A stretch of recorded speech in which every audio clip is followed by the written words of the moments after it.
Welcome to the Clarity Advisor Show, where you'll learn how to grow your team today. Join Ken Trupke and his guests as they discuss what works and doesn't work to grow your team in today's world. And now, your host, Ken Trupke. Hello and welcome to the Clarity Advisor Show. Great leaders are always trying to get better, trying to learn from things that are going well and mistakes that they've made. Great leaders also know that you don't have to make all the mistakes yourself, that you can also learn from what other people have done well and where other people have failed. My guest today, Greg Heeres, is a coach, speaker, and author of 5 and soon to be 6 books.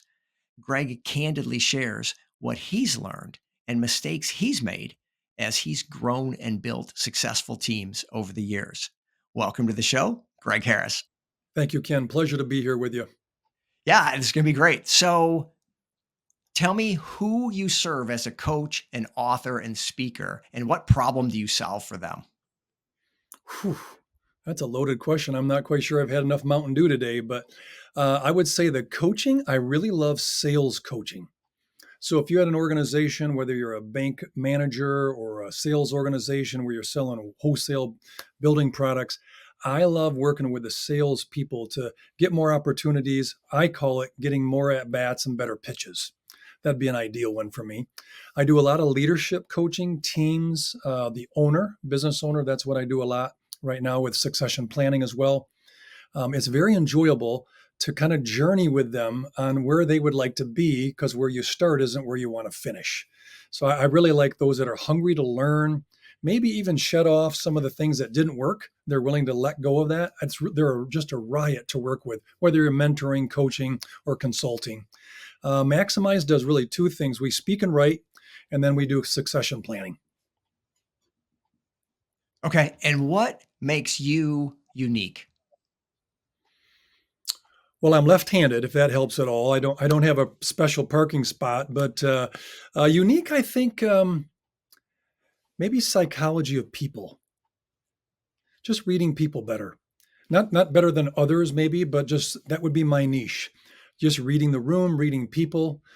Some of my friends say I have G-cology instead of psychology. Like, you just have G-cology. Like you just knew that person wasn't doing well and you went and talked to them. So I think that's part of it, is you kind of navigate what the game gives you. And the game of life is just special to me. We're only here for X amount of time, and I wish to make the best of it for others. Fantastic. Well, I am left-handed as well, so I saw that's that. a win. It's a double win. Oh my goodness. All right. So take us back to your earlier career and just walk us through maybe some highlights to get us caught up to where you are now and what you're working on. Whew, really quick, like a cliff note. I was great at cliff notes in college. That's how I got through. I couldn't read a textbook to save my life. But when I started out in business, I got into sales, and that was a natural fit. I liked people, solving problems. One of my favorite hats I'll wear on some podcast or interviews, or actually I've done this to client meetings, is I wear a fireman's hat, because that's sometimes what we do, right? We put out fires or we solve problems. I might even use a compass as another example. What I found successful for me, working with other people, that's what we do, right? We're working with other people. It isn't just promoting self. It's actually, like developing them. And that's just what a thrill. I think my parents and grandparents both instilled that in me. That just watching others win, I have an abundance mindset. I think we spoke on that on a pregame of this podcast. I don't think there's scarcity out there. Maybe there's a scarcity of something, but I just don't believe in it. I think abundance is the rule. So Ken, I hope you're successful. I hope this podcast brings people to you. It isn't about just, it has to all come to me. I think I learned to be unselfish in business early on, because you can really want to get your own thing. I want to make my money, and I want to buy my car, and I want to get my boat. And you realize, you know what? Serving people's a gas. And you make money serving people. I wish others saw that as an attribute, but serving people really is the key. Lot of different experiences, been in leadership, ownership, and I've been a grunt. And I didn't push a broom as a janitor, but I probably could have been pretty good at it. Well, and you had a pretty long run with an insurance company. Tell me about that experience, and I'm specifically interested in the team that you built. Like, how big was that team, and what were some of the types of positions and types of people that you had on in that company? So my first partnership in insurance was about 75 people. We did a lot of work in different states. We moved around, but we were an insurance broker, and we were local here in West Michigan. We then sold. I helped sell the company. One of my partners was getting older and wasn't sure what he wanted to do, and he's like, "I think I've run this race pretty far. I'm ready. I'm done." And so then we sold to another insurance broker, and then I became a partner there. And that was probably maybe we finished up at about 160 employees. We did business in 41 states, and so the management leadership scope was pretty broad.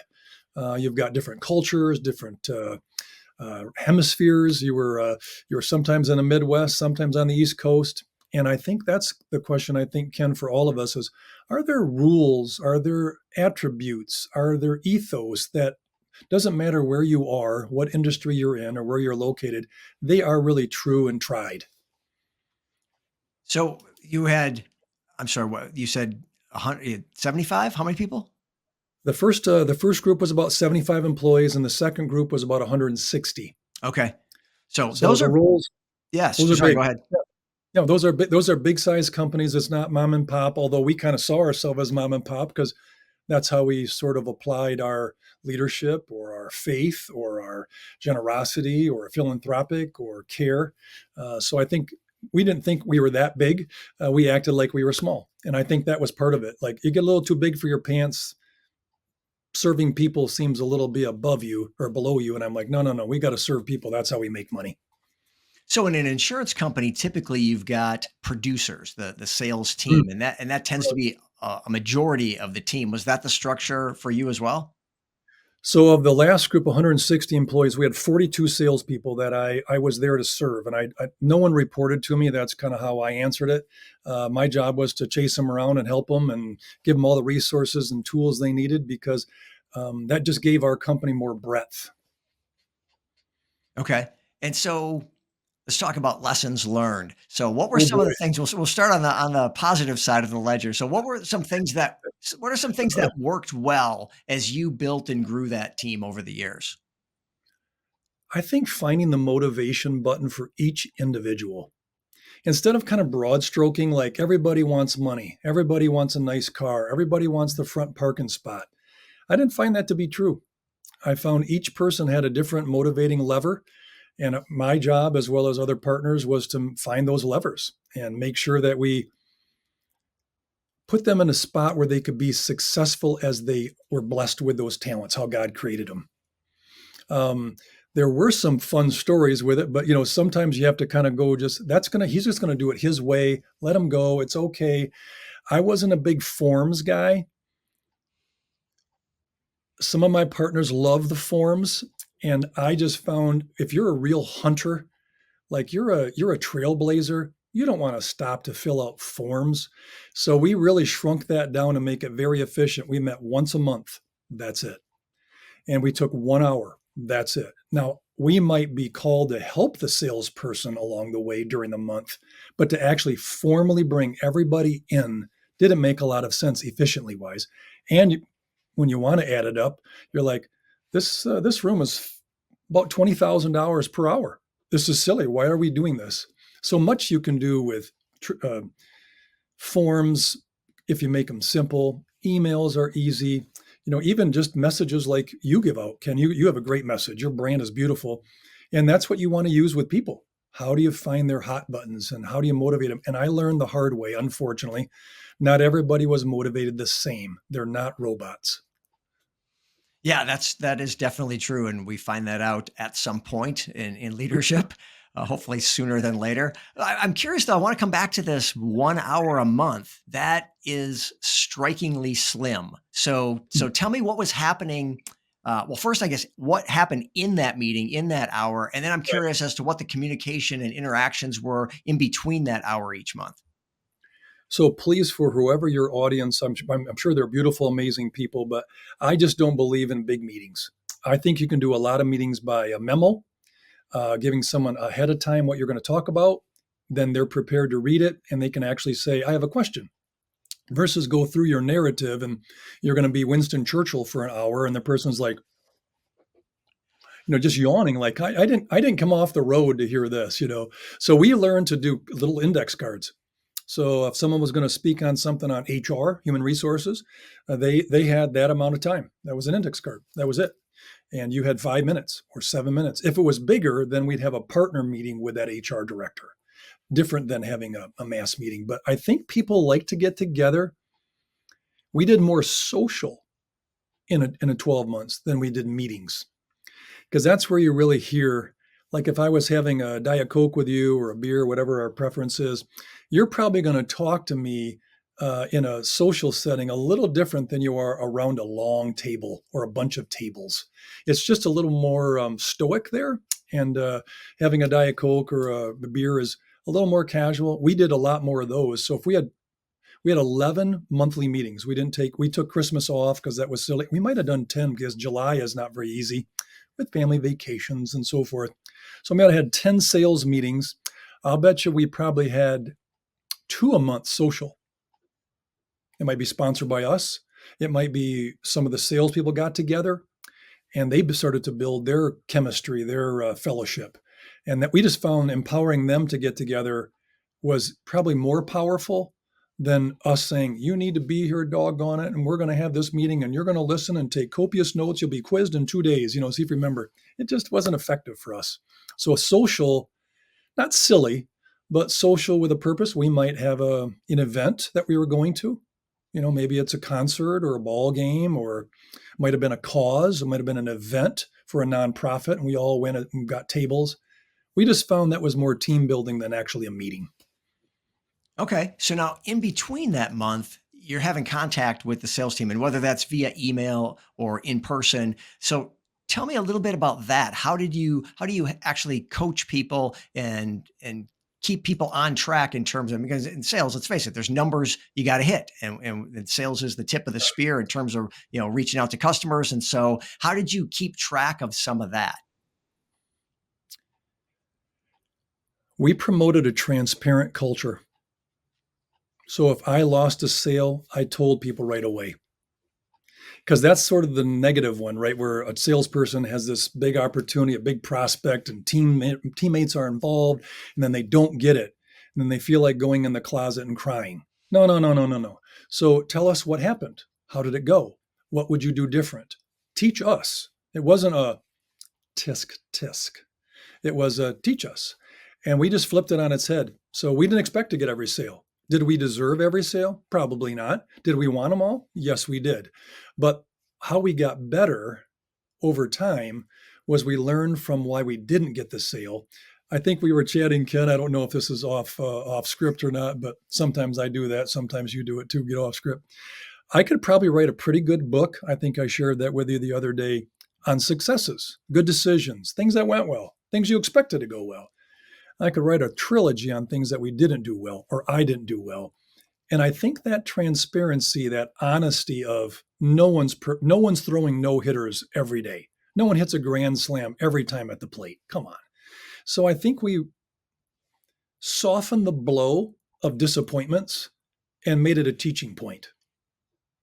So that's really what we got. So our memos, we would celebrate every sale, a certain threshold, and I would interview that person who got that sale. And then I would also do the same thing for things that didn't go well, because a person might share with us, hey, I didn't ask enough good questions. That was the memo then. It was just a simple reminder. Hey, Billy said he didn't ask enough good questions to really drive down deep, find out what the need is of that customer. If that's what he feels, he didn't get the sale.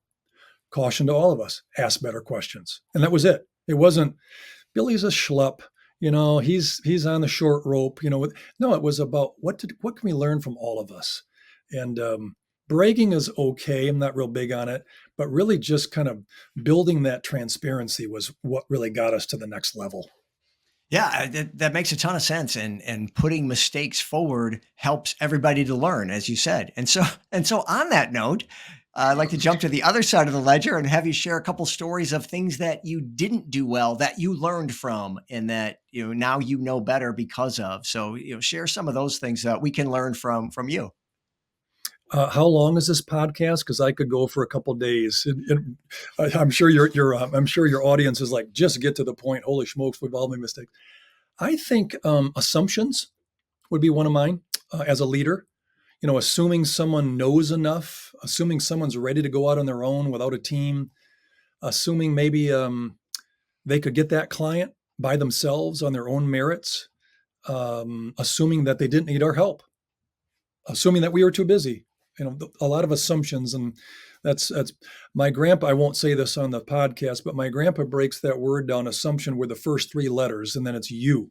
Makes something of you and me, and I think that's what we just kind of like. Let's get together and win this thing. And yeah, we might have some tears, some few tissues. I think putting a team together that maybe didn't have the right chemistry, and I wanted it to be.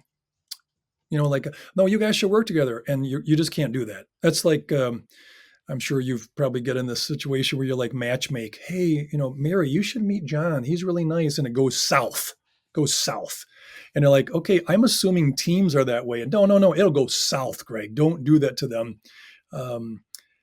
I think that'd be my second one. I'll go for a third one here, and pigeonholing someone. That person's probably going to work with smaller accounts. Oh, no. Did I work with small accounts when I was a newbie? I did. I went to bigger accounts. Why couldn't they? So that pigeonholing, limiting maybe them. I learned the hard way, and a couple people just really wowed me. I'm like, oh my gosh, I'm so sorry. I need to apologize publicly. That might be one of my emails too, Kenny, is like, yeah, I didn't think she could do it, and that was my fault because she's clearly better than all of us. Look at this. She just got a huge account. So it's fun to celebrate it that way and be a little humble. Well, I love the idea that the culture that it sounds like you created, where not only could people, make their mistakes public so that we can all learn from it, but the idea of giving people the space to grow. I've heard it said when you step back, it allows people to step up. And so not only were you not prejudging this person should be on a small account or this kind of an account or whatever, but just stepping back and letting them show you what they can do rather than trying to direct traffic and know, a lot of times we get the leader needs to know all the answers. And so I know where you fit. Well, let's find out where they fit and find out what they like to do and what they're good at. It's just good stuff. I think we could use sports as an analogy. You're a basketball coach, you got 5 players. They're not all point guards. They're not all centers. They're not all fast. They're not all great defenders. And as I had 42 people that I was responsible for, I didn't say in charge of, I'm responsible for, very few did we have to let go because we gave them the resources, tools, and time. And we gave them a longer rope to figure it out. And very few didn't make it. And it may be partly selection, but I think it's also, do we have that setting where they can excel and grow? Yeah. I'm curious too, that you've done a lot of coaching and you're very, very intentional about saying that people, you're responsible for people, not that they report to you, and that you have people that you helped, not that people that you were the manager of. And Right. I'm curious, where did that thinking come from? How did you come to that place and why? I might have been managed by that kind of mindset in my first job, kind of the squash you and maybe not help you, but just looking over your shoulder. What are you doing? What are you working on? And almost like, what am I going to fumble the ball here? Come on, this is not fair. Do you do this to your kids? Come on. So I think I learned the hard way. I'll say a little bit without saying the name of the company. My first job was in sales. In 2 years, we were like, wow, this company's doing great. I mean, we got a company jet, we've got golf course memberships. And I'm 22 with green behind my ears. I know nothing, but I'm like, wow, a couple more months, I'll be like him. Not. And then in about 24 months, 23 of us lost our jobs. And 1 year later, the principal of that insurance firm was in jail. Yeah, I'll stop there. So I learned everything in those 2 years, what they never taught me in college in a business class. And I'm like, okay, that kind of got me mistakes. Lessons are not from winning. Whoever's listening, your audience, I'm sure is amazing. But if you played sports, like, well, I expected to hit that ball that far. I expected to swim this fast, or I expected to run and win. When you don't, and you drop the baton, or you miss the basket with 6 seconds to go on the clock, that's really where you dig deep. And I found that to be, after my first job experience, I landed a really good spot. The second spot that had about 75 employees, great culture. We just ended up with a leader that needed to move on age-wise and his interest. And so we split it up and sold it. And that was just an easy transition. But I think safe cultures was really important to me. My first one probably wasn't. It also wasn't very integrous, but I didn't know that until we were all gone. We're like, holy smokes, our old boss is in jail? What? I mean, can you imagine that, Ken? Like, I'm glad they didn't get me. I didn't do anything wrong, so you're kind of got your head on the swivel. Are we going to get audited?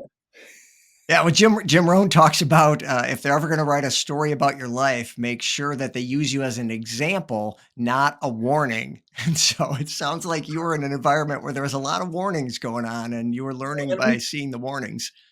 Gosh, and we were so excited to, good job and fun place, and we had a young group. It was kind of youthful, and we all sharpened each other's iron. Didn't realize that we were losing money out the back end, but that's another story. That's a lesson for another podcast. Yeah.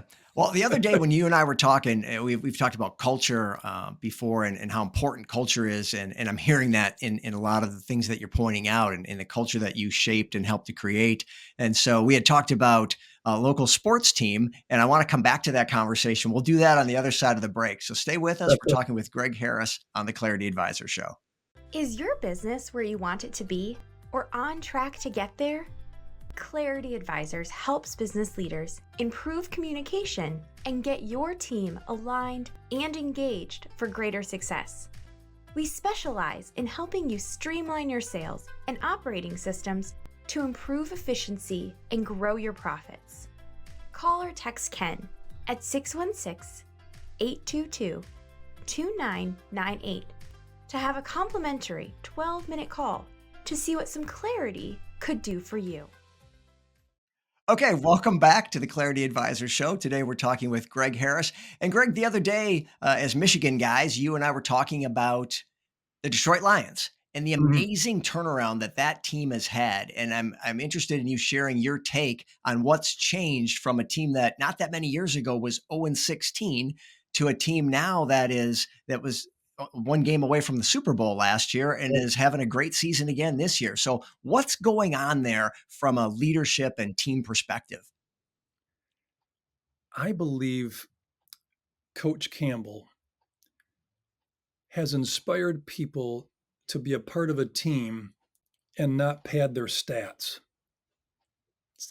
There's no single player on that team you'd be like, so the game balls. Have you ever seen his post games where he gives game balls out? He moves the ball around to everybody. Special play, special teams, not just Jared Goff, or not just a great defensive interception. He moves the ball around, teaching that 22 players, 11 on each side, are critical. And the other thing I think he's done from a leadership standpoint is he has elevated grit. Things aren't going to go the way we always wanted. And I think adapting is a message for us leaders, like, oh, I want the meeting to go like this. And oh gosh, that person brought that up. Oh, no, don't let them do that.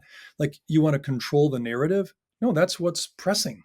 And being adaptive, I think, it's a leadership skill set that's not easy, because you kind of have to give up your pregame. All right, what are we going to do the first half? Second half, you make all the adjustments. And I think that's where Coach Campbell, I think I shared with you, he's got an offensive coordinator in Johnson and a defensive coordinator. They've been together 3 years. It's the longest standing partnership of three main coaches on any NFL team. I think the lesson is consistency. right? They're all on the same page. Ben Johnson, for example, had, I think, 4 or 5 head coach offers, and he didn't entertain any of them because he knew there was something special. And I think for us in business, whether leaders or just, we're salespeople who are leaders, there's always the temptation of maybe around that fence, maybe is a little greener grass. And that's not true. That's not true. John Wooden would have been one of my favorite coaches to talk about, and his was chemistry. I think Dan Campbell brought in chemistry. It's an odd word to say, like everybody gets along. I'm sure they don't because they're fighting for a starting job.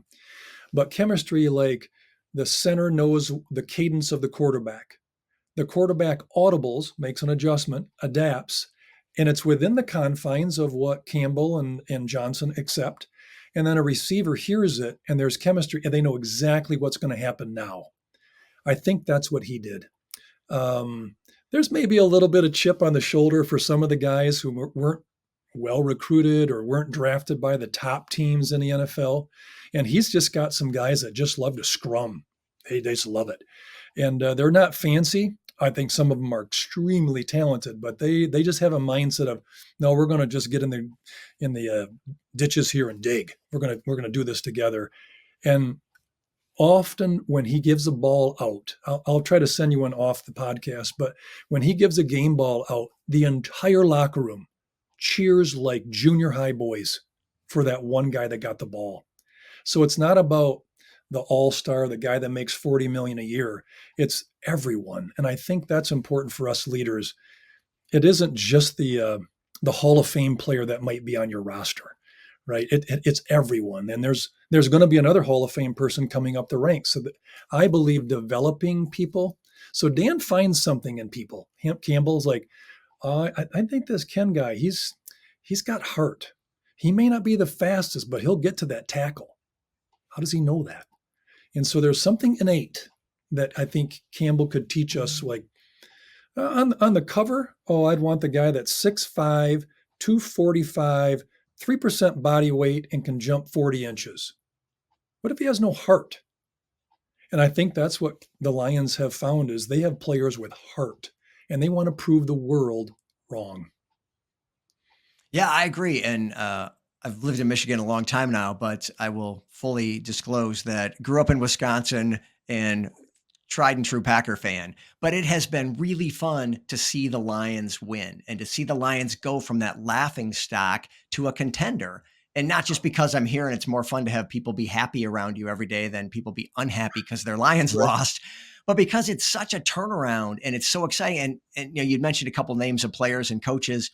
I don't think most people outside of the Lions fan group would know any of the names because they don't really have any big names. They don't have a slew of players going to the Pro Bowl. Now they've got a big name quarterback that they traded for, but they had a big name quarterback. But so one thing I love about what they've done is that they've taken a team that doesn't have a lot of superstars, at least well-known names. And they've made it that team. And it's what you talked about in the locker room, that they're cheering for each other and the coaches acknowledge everybody's contribution, not just the star players or the players that scored, but it just creates such an environment and a culture that I think is very transferable to work. It takes everybody. And in a business, everybody's important and everybody just has a different role, just like in football. Some people, like the sales team, looks like they're more important because they're, quote, scoring. They're the ones that are landing the customers. It looks like they're catching the ball in the end zone.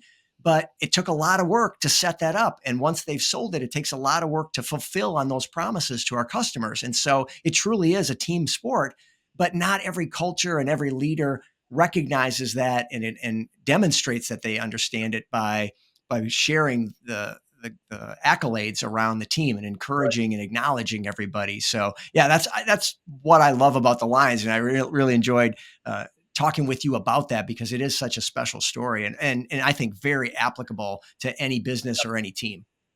Two quick things. I think when you hear Dan Campbell at the end of a game, maybe they lost to the Buccaneers this year, he took full blame.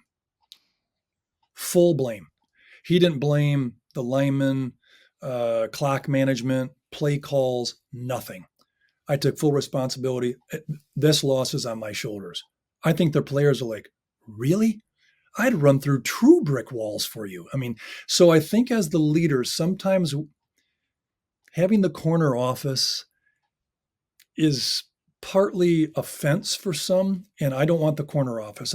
So my office wasn't. I was in the midst of everybody, right on the floor. Pretty well worn path to my office if there was an issue or a request. But I want to say something quick about the Packers. The Lions, I believe, over time, could get to that place where the Packers, you expected to win. Whether that was Bart Starr, Favre, anyone between there, sorry for missing people, or Rodgers. You expected to win. There was a minute and a half on the clock, and Aaron Rodgers has the ball on the 30-yard line. Hey, boys, we got a shot. The Lions now kind of have that, we got a shot. So it's going to take games and years to catch the Green Bay Packers expectancy of winning and excellence. But I think Campbell's on his way. I think the people believe the story. There are players that, I mean, I didn't think this would ever happen in my lifetime, but we have players that want to go to the Lions now. Like, really? So I think Max Crosby from the Raiders, he's an Eastern Michigan guy. He's wanting to come on over.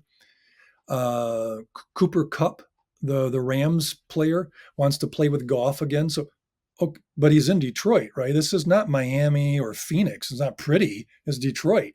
I love Detroit, but you get the point. Is it's not like a destination like, oh, I'm gonna throw up my beach blanket and lay here on the beach in the Caribbean. No, Detroit's Detroit. Like, it's tough. Like Pittsburgh, tough.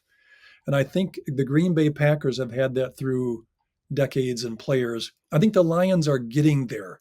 It's almost we're down by 7, no big deal. And that's, I think, the culture we want to have as leaders in our companies. Yeah, we might be off a little bit this quarter, or our numbers are down, or we lost a key person that left and isn't with our company anymore. Okay, but that's not the end of the world. We have a good bullpen. And I think that's where I think Campbell's created bullpen, like the two running backs, Gibbs and Montgomery. There's a lot of egos in the NFL. Those two guys could give two poops. They love when the other guy, I mean, if you watch Montgomery or Gibbs scores, the other guy runs on the field, gives him a hug. I mean, that's special. That's special. Yeah, it's all of those things, and we talked a little bit about retention and attraction of talent, and you touched on that a little bit with the grass is always greener, but it's not. And now you talk about the people that are wanting to come to the Lions. They're attracting people because of what they've done, and they're retaining people. The coaches you mentioned that aren't leaving, even though they've got maybe better opportunities, because they want to stay part of this winning team. Quick question for you, Ken. I know you've interviewed a lot of great people, and maybe I won't be one of them. Maybe I will be up there somewhere. But I just want a blue ribbon for participating. I guess that's the key in life. Get a blue ribbon. When you look at culture, does someone come to a company because of culture, or do they come because of word of mouth? Well, I would say that it's both. That I think what I work with my clients on, and what I've talked about on the show, is that you attract the people that you kind of deserve. And so if you're finding that the right people, the people you're looking for, aren't coming to you, well, are you the person you're looking for is looking for? Are you attractive enough to have people want to work for you? And your team is going to refer you and bring their friends if you're that kind of company. And people are going to hear about you if you're that kind of company. And people are going to want to come and then stay if you're that kind of company. I think you're spot on. And I just wanted to, let you show your knowledge, because you hold back a little bit when you interview people like me. But I think word of mouth opens the door, and then the culture really cements it when they get in. I think they retain that person, even if their word of mouth person said, hey, I'm going to go and try something different. Often, if the culture is good enough, the resilience of that culture, that person will stay, even if their word of mouth person who referred them or worked there or recruited them, if they don't stay. I think there's a real lesson in that, is the word of mouth gets them there, but the culture keeps them there. And not separate, but they're not always related. Like, if you have a great culture, Ken, I wouldn't know about it unless someone told me, right? But when I get there, I'm like, well, I'm not leaving. I love this place. I love working with Ken. So why would I go somewhere else? The grass isn't greener. I think retention um, is less time spent by businesses. I think we spend a lot of time trying to look shiny, but we don't spend a lot of time on substance. Because if someone's there and they leave, it's probably the supervisor, maybe recognition, and those other things you've talked about on your show before. I don't mean to steal that thunder, but So, as we wind down, Greg, I'm curious, what is your best advice for leaders looking to grow and build a team today over what you've learned and what you've seen, and now what you're seeing that's current and timely, as we talked about the other day, too? What's your best advice today? I think be relevant for a leader. Um, don't pull in your office and your parking lot and shut the door and go to your office and shut your office door. Be relevant.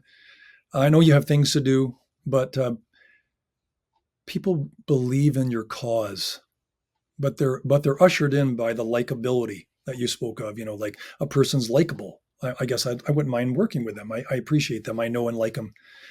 I think the biggest one is trust. If you break trust, you'll not have a lot of retention, and recruiting will be difficult. If you're honest, even more humble, like transparent. Can I just say this? This is a really naughty name, but the book's title's Get Naked. Do you know who wrote that book? I do not. Patrick Lencioni. He's a friend of mine. He writes in fables. Well, Get Naked got the attention because it's the cover. Like, is that 50 Shades? Is that, what book is that? Sorry about that, but this whole Get Naked book, what all it is about, it's impossible to follow you, Ken, as a leader if I can't know you and trust you. So transparent. I'm not saying we have to give all of our foibles, but be humble, be real, be relevant. And it's a much better way to grow people, because then when they take over, they're like, yeah, I had a good mentor. And I think that's the goal. I don't know if it's intentional, but I think people really do want to follow someone they believe in. And I think that'd be my advice. Oh, terrific. Well, two things before we wrap up here, Greg. One is, I think I must have just suppressed the title of that book because I'm a huge Lencioni fan and I've absolutely read that book. I just forgotten. I think there's a subtitle to it too. It's like Get Naked, something. And that's more what I think of when I think of that book. But absolutely. And it's a great book, as all of his books are. There's so much wisdom there for sure. Yeah, The other yeah. thing is as you stumbled to come up with any talented quarterbacks between Bart Starr and Brett Favre, and the reason is that was the era that I was growing up and following the Packers. It's because there weren't any. Those were the dark years. Everybody, for the last 30, 40 years now, it's been Brett Favre and then Aaron Rodgers, win, win, win, win, win. But there was a window between Bart Starr and Brett Favre that was pretty barren desert. So that's why Was you there couldn't remember anyone, because there was wasn't. there a Lynn Dickey? Oh yeah, Lynn Dickey, Scott Hunter, Don Mikowski, absolutely. But So, yeah, but they weren't winning names are though. like, no, they weren't winning, and no other team wanted those quarterbacks. Yeah, That's the key, right? yeah, So when someone's making a move for a free agent, like, okay, we got a good guy. yeah, yeah. When Well, they then to let him your go, point about attraction and retention, people wanting to come to the Lions now, it was Reggie White that turned the tide in Green Bay. He made it yes, cool and attractive to want to go to Green Bay. I mean, you talk about Detroit as a destination. I mean, Green Bay's right, even one level removed from that because it's in the middle of nowhere and there's yeah, nothing around Green Bay. And it's cold in the winter and all those things. And so it is not a destination. And once Reggie no, White went from the Eagles, that opened the door. And now a lot of good players wanted to go, and then they got Brett Favre, and he figured out how to win. And next thing you know, there's a dynasty going on for a few decades. But all right. So there's always that event or that person that starts those things. And I think one of the messages can be that you can be that catalyst in your organization. It just takes one person to start shaping the yeah, culture and to start moving in right. the direction you want to go toward winning, and people will line up behind you and follow. I think I might give a compliment to a non-player for the Packers. I think Holmgren created that culture. He was kind of down home. He had some amazing assistant coaches. So Mhm. he recruited many head coaches to be a position coach in that window between Bart and Favre. And I just think, that's part of our leadership job, right? Is not to I have the only key to the kingdom. Yeah. No. Oh, absolutely. And Holmgren came from Bill Walsh, who was a legend unto himself, and the whole West Coast offense and all that. And there was also Ron Wolf, who was the general manager, who That's made good. all this happen. He hired Holmgren. He recruited Favre. So again, it always takes a team, and it takes a number of people working together, and you got to have that chemistry, but you also need to have that vision and that leadership. So, well, good stuff, Greg. So as we wind down here, who should reach out to you, and what would be the best way for them to do that? You can email me at gregheeres@gmail.com, or you can just call me on 616-570-4888. I think the person I would love to help right away might be a leader that is saying, I'd like to get my company to the next level. Could you do an assessment of my team and me? And what are we missing? And that's almost like player recruiting. Like, what does that general manager need of the Lions, or Wolf for the Packers? What do you need to complete that team and kind of put that Super Bowl run? So that would be one. I think leadership, coaching, mentoring, I've had numerous of them, Ken. I don't know if you have, but I would probably attribute either my dad or grandparents and then those mentors, coaches, because they could just cut to the chase and say, Greg, that was a baloney move. Don't do that. That's bad for you. Oh, versus get out of here, or you're going to get a spanking. I'm joking, but it's like us growing up, when our era is like, yeah, corporal punishment was quite normal. Like, yeah, I didn't want to do that because I was afraid. I think now, because I get in trouble at school. I actually was at a business panel meeting today, and one of the guys goes, hey, did you have so-and-so as a principal of your elementary school? And I says, yeah, we are on a last name basis. And he goes, oh, so you were at his office? A few too many times, but that wasn't the person I was afraid of. I was afraid of going home and like, okay, so you not only didn't do well in school, but you embarrassed our name. And I think mentors and coaches just have a way of kind of getting us to get like level up. Come on, Greg, behave better, make better decisions, try harder. And they just have a way in to motivate. And that's one of the things I feel leaders need to do with their downline, like their lateral, is just coach them, mentor them, take them aside, be engaged. They're going to end up having the key to the kingdom later. Oh, good That'll be your stuff. legacy. So, and I always appreciate when people give out their phone number. I'm a huge fan of the phone. I think we work better when we're synchronous rather than trading emails. So I love that you gave that out, and what more of an invitation could we have than your direct number to call and have a conversation. So I appreciate that. Thank you. You're welcome. And thanks for being here. This was a really fun conversation. I didn't expect to get into such football minutia, but I always love talking about the Packers, especially the winning years. And again, the Lions are such a fun story, and there's so many business and leadership lessons there. So I appreciate you walking us through all that too. So just thanks for being here, Greg. It's been an honor. Hopefully your audience, not only this segment that you just recorded with me, but previous segments and your future ones are just helpful. I find the nuggets, they don't have to be our expenses. They could be lessons that you share from your podcast, your stories. And hopefully today was a gift to other people to maybe don't do what he did. I don't want to write a trilogy anymore. I want to write one good book. So that's right. You want to be an example, not a warning. So well, again, thanks so much, Greg. And I'm sure we'll be talking again soon. A pleasure. Thank you very much. See you soon. You're welcome. Okay. And that brings us to the end of another Clarity Advisor show. Thank you so much for joining us, and we'll see you next time. Bye for now. Thank you for listening to the Clarity Advisor show. Clarity Advisors is a speaking, training, and consulting firm specializing in helping you simplify your sales and operating systems to improve efficiency and grow your profits. Connect with Clarity Advisors today to learn more about how they can help you improve communication and get your team aligned and engaged for greater success.